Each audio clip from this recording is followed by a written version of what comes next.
अजीजों, Christmas नजदीक है और अब हम चर्च के अंदर दोबारा से सेंटा जो है उसको देखेंगे, जिसकी वजह से मैं ये वीडियो बना रहा हूं। और मैं वक्त से पहले आपको खबरदार करना चाहता हूं कि कैसे सेंटा जो है वो सेटन है, शैतान है, और हमें इसको बिल्कुल भी अपने चर्च के अंदर इन्वाइट नहीं करना चाहिए और चर्च को बिल्कुल भी इसको प्रमोट नहीं करना चाहिए। अब डियर सेंटा नामी जैक ब्लैक की हॉलीवुड की एक नई मूवी आई है इसी साल नवंबर के अंदर। अगर मैं आपको दिखाऊं तो इसकी रिलीज डेट है जी 25 नवंबर, जो कि एंड के ऊपर नंबर 18 बनता है। 5 और 2 को जमा करें तो नंबर 7 बनता है। नवंबर 11वां महीना है तो 11 और 7 को जमा करें तो नंबर 18 बनता है। नंबर 18 आपको अच्छी तरह से पता है, 666 मार्क ऑफ द 20 का नंबर बनता है। अब इसकी स्टोरी क्या है जी? इसकी स्टोरी कुछ इस तरह से है कि एक बच्चा जो है वो लेटर लिखता है सेंटा को, और गलती से वो सेंटा लिखने के बजाय सेटन लिख देता है, यानी कि ये जो एन है यहां से एन हटाकर SATAN लिख देता है। और इस स्टोरी के मुताबिक सेंटा ने आना था उसकी हेल्प करने के लिए, लेकिन क्योंकि वो गलती से लेटर किसको भेज देता है, मिसस्पेल करके, सेटन को। और मूवी के अंदर शैतान को एक अच्छा कैरेक्टर दिखाया गया है। ये दिखाया गया है कि सेटन जो है वो आकर, शैतान आकर बच्चे की मदद करता है उसकी जिंदगी में जो भी प्रॉब्लम्स चल रही होती हैं। तो आप नोट करें कि कैसे सिंपैथी फॉर द डेविल और डेविल को किस तरह से अच्छा दिखाने की कोशिश की जा रही है। और मैं आपको बताना चाहता हूं इस वीडियो का मकसद बेसिकली सेंटा को बेनकाब करना है। अभी मैं आपके सामने कुछ चीजें रखूंगा, आपने खुद डिसाइड करना है, क्योंकि हमें ये बताया गया कि सेंटा जो है वो सेंट निकलस के लिए हम उसको सेलिब्रेट करते हैं। सेंट निकलस बहुत अच्छे थे, वो बच्चों को तोहफे देते थे, जबकि ये सरासर झूठ है। क्यों? क्योंकि सेंट निकलस किसी बच्चे को तोहफे नहीं देते थे। उन्होंने जिंदगी में सिर्फ एक अच्छा काम किया था, जो कि काम रिकॉर्डेड है, जिसकी वजह से उनके उस अच्छे काम को याद किया जाता है। और वो काम क्या था? उन्होंने क्या किया था? According to legend, Saint Nicholas provided marriage dowries for 3 poor sisters so they could avoid being forced into. तो बेसिकली उस वक्त होता यह था कि जो जिन लड़कियों की शादियां नहीं हो सकती थी, जो गरीब होते थे, तो वो अपनी बच्चियों को ना इस काम में लगा देते थे, जिसकी वजह से सेंट निकोलस को यह बात बिल्कुल भी नहीं गवारा हो रही थी। इसलिए उन्होंने क्या किया कि उन्होंने 3 रातों के अंदर एक रात जाकर वो सोना जो है वो उनके घर फेंकते थे, ताकि वो लोग अपनी बच्चियों की शादियां करवाएं, ना कि उनको इस गंदे धंधे के अंदर लेकर आए, सिर्फ इसलिए क्योंकि वो गरीब हैं। तो सिर्फ एक दफा उन्होंने ऐसा काम किया था, जिसको लेकर हमें बताया जाता है कि सेंट निकोलस जो है वो सबको तोहफे दिया करते थे, वो शादियां करवाया करते थे। ऐसा कुछ नहीं है, सिर्फ एक ही दफा रिकॉर्डेड है, उसके अलावा और कुछ भी रिकॉर्डेड नहीं है कि वो किस किस की कहां मदद करते थे या बच्चों को तोहफे देते थे। तो आप नोट करें कि यहां पर भी झूठ पकड़ा जाता है जो हमें बताया गया। दूसरे नंबर पर मैं आपको बताना चाहता हूं, सेंटा जो हमें दिखाया गया है, रेड कलर के कपड़े और व्हाइट उसने सेंटा हैट जो है, उसकी कैप जो है, ये कहां से आई है? तो ये सारी डिजाइनिंग की गई थी कोका कोला की तरफ से। अमेरिका की एक फिजी ड्रिंक बनाने वाली कंपनी है जिसको हर कोई जानता है, कोका कोला को। और कोका कोला ही ने ये रेड कलर का कोट और ये दाढ़ी सफेद और ये जो कैप है, ये एक बाबे को पहनाकर उन्होंने क्रिसमस फादर या क्रिसमस बाबा जो है उसकी इंट्रोडक्शन करवाई थी। इससे पहले ये चर्च में भी मौजूद नहीं था, कोई भी नहीं जानता था कि सेंटा क्लॉज भी कोई चीज होती है। सेंटा क्लॉज जो नाम है इटसेल्फ, ये कहां से है? तो ये बेसिकली क्लेमेंट क्लार्क मोर की एक 1822 की पोएम है, जिसमें उन्होंने लिखा था a visit from Saint Nicholas. इस पोएम से ही इंस्पायर होकर कोका कोला ने उसी डिपिक्शन के ऊपर सेंटा क्लॉज को इजाद किया था या बनाया था। इससे पहले सेंटा क्लॉज एग्जिस्ट नहीं करता था। आप नोट करें 1822 से पहले सेंटा क्लॉज एग्जिस्ट ही नहीं करता था। अब कुछ लोगों का कहना है कि नहीं जी, कोका कोला से भी पहले ना थॉमस नेस्ट करके कोई नाम के एक ड्राइंग बनाने वाले शख्स थे, उसने एक ड्राइंग बनाई थी सेंटा क्लॉज की, जो कि 1863 में उसने बनाई थी। सेंटा क्लॉज किस तरह का दिखाई देता है जी? तो आप नोट करें कि उसने किस कलर में बनाई थी, उसने ब्लैक एंड व्हाइट में बनाई थी, क्योंकि वो स्केचेस बनाया करते थे। ये वो तस्वीर है जो उन्होंने बनाई थी सेंटा क्लॉज की, जो कि कब बनाई गई है? इस पोएम के आने के बाद। आप नोट करें क्लेमेंट क्लार्क मोर की जो पोएम है वो 1822 में आई थी, यानी कि 1822 में आई थी, जबकि थॉमस नेस्ट जो है उन्होंने 1863 में, यानी कि इस पोएम के आने के बाद सेंटा क्लॉज को इमेजिन करके ये तस्वीर बनाई थी। तो आप नोट करें कि ये तो कलर में है ही नहीं थी, तो रेड कलर का कोट इसको कैसे पहना दिया गया? वो कोका कोला ने अपने जो इनका ब्रांडिंग है उसी कलर को लेकर, व्हाइट और रेड को लेकर, इन्होंने सेंटा क्लॉज जो है वो डिजाइन किया, जो कि आज चर्चेस के अंदर हमें दिखाया जाता है, जिसको क्रिसमस फादर कहा जाता है या जिसको क्रिसमस बाबा कहा जाता है। क्लेमेंट क्लार्क मोर ने जो पोएम लिखी थी, उस पोएम के अंदर उसने कैसा क्रिसमस बाबा बनाया था सेंट निकोलस को? उसने कैसा दिखाया था? उसने एक बोना दिखाया था जो कि चिमनी के अंदर से घुसकर लोगों के घरों में जाता है और उनको तोहफे देता है, बच्चों के लिए तोहफे रखता है। आप नोट कीजिएगा, आगे चलकर मैं आपको बताऊंगा कि सेंट निकोलस से भी आप इसको कंपेयर कर लीजिएगा, और जो मैं आगे आपको बताने वाला हूं उससे भी आपने कंपेयर करके चेक कर लेना खुद ही कि ये कहां पर जाकर मैच होती है बात। पहली चीज ये है कि चिमनी के अंदर से इतना मोटा, इतना भारी बरगम आदमी जो है वो घुसकर किसी के घर में नहीं उतर सकता है। तो चिमनी में से कौन जा सकता है? एक बोना जा सकता है। बोने जो है, जो छोटे कद के होते हैं। आप नोट करें क्लेमेंट क्लार्क मोर की जो पोएम है उसमें उसने डॉफ नहीं दिखाया था। बेसिकली उसको डॉफ नहीं कह रहे, मैं बोना कह रहा हूं ना, तो डॉफ कहते हैं बोने को, लेकिन आप नोट करिए उसको क्या कह रहे हैं? ओल्ड एल्फ दिखाया था। एल्फ क्या होता है जी? एल्फ की डेफिनेशन है a supernatural creature of folk tales typically represented as a small delicate elusive figure in human form with pointed ears, magical powers and a capricious nature. तो आपके सामने है कि ये बोने ही की तो बात की जा रही है। अब आप उसको एल्फ कह दें,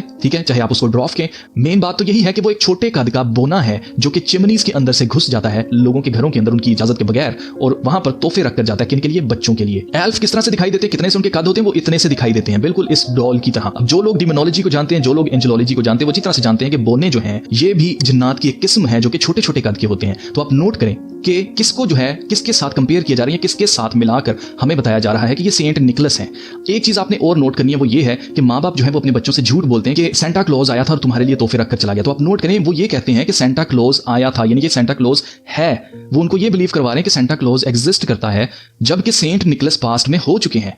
कोई भी अपने बच्चों को ये नहीं सिखा रहा कि सेंट निकलस कोई हुआ करते थे, वो बच्चों को तोहफे दिया करते थे। सब ये झूठ बोल रहे हैं कि सेंटा क्लॉज आया था और वो तुम्हारे लिए तोहफे रखकर गया है दरख्त के नीचे। अच्छा, अब इस सेंटा क्लॉज की एक और पर्सनैलिटी है, ये ड्यूल पर्सनैलिटी रखने वाली एक क्रिएचर है। आप नोट करें कि ये इसका जो काउंटर पार्ट है उसको कहते हैं Krampus. Krampus is opposite of Santa Claus and is often described as a bad cop to Santa's good cop character. तो आप नोट करें कि क्रैम्पस कैसा दिखता है, क्या ये डेविल की तरह नहीं दिखाई दे रहा? यही असल में सेंटा की फॉर्म है, जिसको बहुत ही अच्छे तरीके से एक बूढ़ा आदमी दिखाया जाता है, सफेद दाढ़ी वाला और बड़ा मोटा सा और चबी सा दिखाया जाता है उसका फेस, कि बड़ा ये अच्छा है, खेलने वाला है, फन करने वाला है, जबकि हकीकत में वो क्या है, एक डेविल है। और यही इस मूवी के अंदर दिखाया गया कि डेविल यानी कि सेटन जो है वो आ जाता है बच्चे की मदद करने के लिए, और ये मदद करता भी है मूवी के अंदर। खैर, अब जो बातें मैं आपको बताने वाला हूं, आपने इसको कंपेयर करना है सेंटा क्लॉज से और सेंट निकलस से। सेंट निकलस के पास कोई ऐसा बारहसिंगा नहीं था जो कि हवा में उड़ता हो, जबकि अगर हम नॉर्स मिथोलॉजी में देखें तो ओडिन जो है उसको बिलीव किया जाता है, और ये एआई कह रही है, मैं अपने पास से नहीं कह रहा। The Norse god Odin is believed to have influenced the development of Santa Claus in several ways. Odin's flying horse, Odin के पास एक 8 टांगों वाला उड़ने वाला एक घोड़ा था जिसके ऊपर वो सवार होकर हवा में उड़ता था। अब इस घोड़े की अगर आप टांगों के ऊपर गौर करें तो इसकी 8 टांगे बताई गई हैं। इसी तरह से जो सेंटा क्लॉज है उसके 8 रेनडियर्स या 8 बारहसिंगे होते हैं, और आप नोट करें कि कोई बारहसिंगा हकीकत में हवा में नहीं उड़ता है, जबकि ऑडिन जो है इसका घोड़ा हवा में उड़ता है। आप नोट करें कि मजीद यहां पर बताया जा रहा है कि ऑडिन्स गिफ्ट गिविंग, ऑडिन जो था वो लोगों को तोहफे दिया करता था। नॉर्स मिथोलॉजी के मुताबिक ये लोगों को तोहफे दिया करता था, खास तौर से बच्चों को ये तोहफे दिया करता था। यहाँ पर आप पढ़ सकते हैं, Odin is known to have given gifts to humans in Norse mythology, ठीक है, जिसका ज्यादातर ताल्लुक बच्चों से था।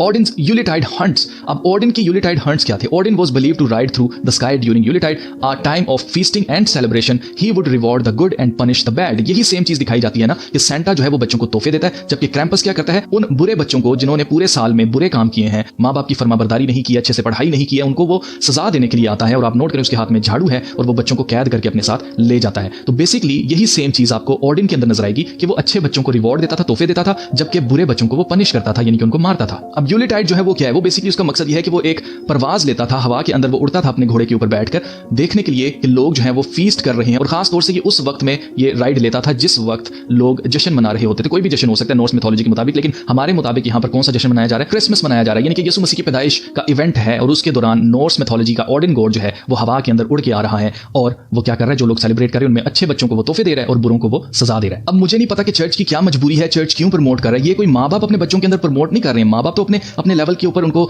टूथ फेरी की स्टोरी भी बताते हैं कि जी दांत रखोगे तो तुम्हें सिक्का मिलेगा या सोना मिलेगा, सुबह पैसे मिलेंगे। तो ये चीजें तो बच्चों के साथ माँ बाप इंडिविजुअल लेवल के ऊपर कर रहे हैं, लेकिन सेंटा क्लॉज एक मैजिकल चीज जो है इसको कौन प्रमोट कर रहा है? इसको चर्च प्रमोट कर रहा है। अब आई डोंट नो क्या मजबूरी है, इसके बगैर क्रिसमस क्यों नहीं हो सकता है। चर्च की इसी रिजिडनेस की वजह से खासियत थी कि वो भेस बदल लेता था, तो वो किसी भी भेस में आ सकता है, किसी भी रूप में आ सकता है, वो अपने आप को शेप शिफ्टिंग कर सकता था। जैसे शैतान के बारे में खुदा के कलाम में लिखा है, no marvel Satan himself transforms himself into an angel of light, यानी कि कोई चंबे की बात नहीं, क्योंकि शैतान भी नूरानी फरिश्ते का हमशक्ल बनकर आ सकता है। तो आप नोट करें कि ऑडिन क्या कर रहा है, वो क्रिसमस फादर बन के चर्च के अंदर घुसा हुआ है, जबकि हकीकत में वो क्या है, नॉर्स मिथोलॉजी से उसका ताल्लुक है, और ये एक पेगन डीएटी है। अब आप नोट करें कि इस तरह के आर्टिकल्स जो है वो हर साल छापे जाते हैं। Should Christians let their kids believe in Santa Claus question mark. और इस पूरे आर्टिकल के अंदर सिर्फ यही नहीं बल्कि इस तरह के बेशुमार आपको आर्टिकल्स मिलेंगे जो कि सवाल उठा रहे हैं कि माँ बाप क्यों अपने बच्चों से झूठ बोलते हैं, जबकि सेंटा क्लॉज हकीकत में एग्जिस्ट ही नहीं करता। ये लोग क्यों अपने बच्चों से कहते हैं कि हाँ सेंटा क्लॉज एग्जिस्ट करता है और वही तुम्हारे लिए तोहफे रख कर गया है। खुदा के कलाम में लिखा है, false witness shall not be unpunished. हम जाने अनजाने में अपने बच्चों को झूठी गवाही दे रहे हैं। जो चर्च ने हमें बताया कि जी सेंटा भी होता है, सेंट निकलस हुआ करता था, उसकी याद में हम सेंटा मना रहे हैं, सेंटा कर रहे हैं, तो वही सेम चीज जो है वो झूठी गवाही माँ बाप अपने बच्चों को दे रहे हैं, जिसके बारे में खुदा का कलाम कहता है कि वो अनपनिश्ड नहीं जाएंगे, यानी कि उनको सजा मिलेगी। And he that speaks lies shall perish.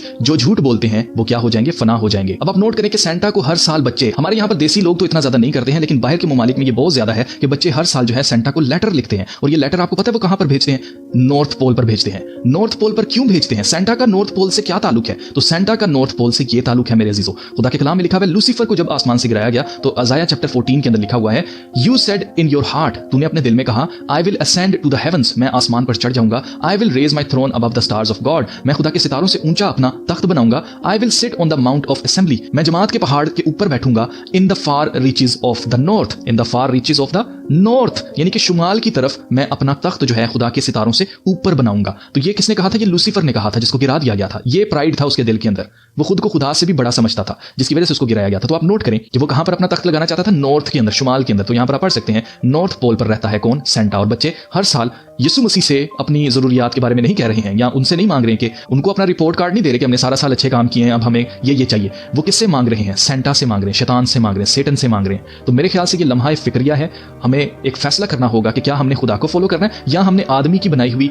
जो कमांडमेंट्स हैं, उनके जो हुक्म हैं, उनको फॉलो करना है। क्योंकि खुदा के कलाम में लिखा हुआ है, अगर आप पढ़ें यहाँ पर, यीशु मसीह ने कहा, but in when they do worship me teaching for doctrines the commandments of man. यानी कि वो बेफायदा मेरी वर्शिप करते हैं, बेफायदा ये लोग मेरी तमजीद करते हैं और किनके हुक्मों पर चलते हैं, आदमियों के सिखाए हुए जो हुक्म है उनको मान रहे हैं, ना कि ये खुदा को वर्शिप करें। इसलिए खुदा नहीं सुन रहा अजीजों। फिर लोग कहते हैं कि हमने बड़ी दुआएं की लेकिन हमारी सुनी नहीं जा रही। क्यों नहीं सुनी जा रही? उसकी रीजन ये है कि आप वेन में, यानी कि बेकार में खुदा की वर्शिप करते हैं, क्योंकि खुदा तो देख ही नहीं रहा, खुदा तो सुन ही नहीं रहा। क्योंकि ये सब कुछ जो आप इस नाम के ऊपर कर रहे हैं कि हम खुदा के बेटे की पैदाइश का दिन मना रहे हैं, तो खुदा को तो बिल्कुल भी पसंद नहीं आ रही है जो भी पेगन चीजें आप कर रहे हैं। तो ये बेफायदा है। इसके ऊपर आपने अपना पैसा भी वेस्ट किया, अपना टाइम भी वेस्ट किया, और सबसे बढ़कर कर्जे कुर्जे लेकर आप कर्जे के नीचे दबते चले जा रहे हैं। लानत है कर्जा, उसके नीचे आप दबते चले जा रहे हैं। और आप नोट करें कि उसके बावजूद खुदा भी आपकी नहीं सुन रहा है।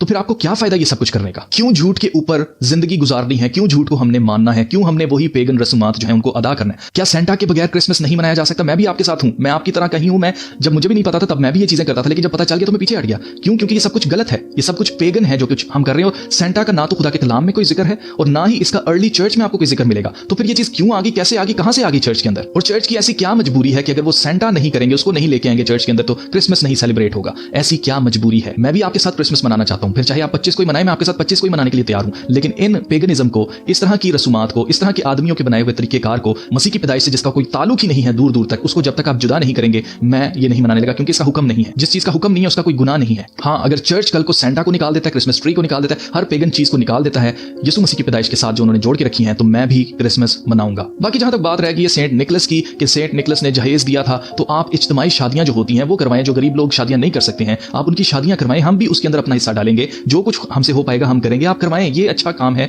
उनकी याद को आप इस तरह से ताजा रखें जो उन्होंने असल में किया। जो उन्होंने किया ही नहीं है, वो उनके नाम के साथ क्यों जानबूझकर झूठ बोलकर बच्चों को फंसाया जा रहा है कि बच्चे जो हैं वो झूठ के ऊपर बिलीव करें। अजीजों, आपको याद रखना कि खुदा के कलाम में लिखा हुआ है कि तमाम के तमाम झूठे जो झूठ बोलने वाले हैं वो सब के सब आग और गंधक की झील में डाले जाएंगे। क्या आपको खुदा से डर नहीं लगता? या आपको सिर्फ सोसाइटी से ही डर लगता है कि दूसरे क्या सोचेंगे हमारे बारे में कि हमने सेंटा को निकाल दिया? इस बारे में सोचिएगा।